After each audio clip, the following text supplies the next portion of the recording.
கஜானால பணம் இல்லைன்னு சொன்ன விஷயத்த அதுக்கப்புறமா தான் நான் யோசிச்சேன். மக்களோட பணம் தான் அவருக்கு தேவையில்லைன்னு சொன்னாருல்ல.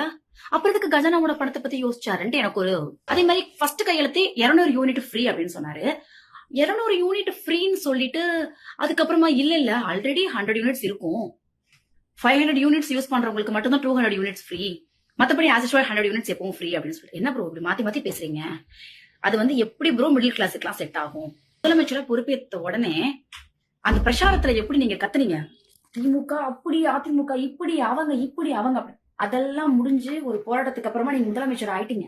அட்லீஸ்ட் இப்பவாது கொஞ்சம் அமைதியா ஒரு மக்களை வந்து கொஞ்சம் சாஃப்டா பேசியிருந்திருக்கலாம். அந்த மேடையிலேயே மற்றவங்களை பத்தி வந்து குறை சொல்ல வேண்டிய அவசியம் இல்லைன்னு நினைக்கிறேன். ஏன்னா எங்களை வந்து ஒரு சில விஷயங்கள் வந்து நாங்க ஷேர் பண்ணோம் அப்படின்னா உங்களுடைய தாவேக்காவுடைய தொண்டர்கள் நிர்வாகிகள் எல்லாருமே வந்துட்டு எங்களுக்கு எதிரா வந்துட்டு தப்பு தப்பான வார்த்தைகள் எல்லாம் போட்டு பேசுறாங்க. நாங்க வந்து மரியாதையா இப்ப நீங்க பாத்துப்பீங்க நான் எவ்வளவு மரியாதையா பேசுறேன்.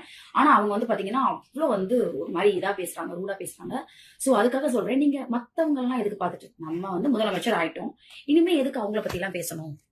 சோ அவங்கள பத்தி எல்லாம் பேசாம இனிமே நம்மளுடைய கோல் என்ன? தமிழ்நாட்டை உயர்த்தணும், கடன் எல்லாம் இல்லாம ஆக்கணும். அப்புறம் நீங்க உங்களோட காசுல இருந்தா நீங்க கொடுக்குறேன்னு சொல்லிருக்கீங்க. அந்த 2500 ரூபாய் மறந்துட்டீங்க பாருங்க. கண்டிப்பா அந்த 2500 ரூபாய் வந்துடணும்.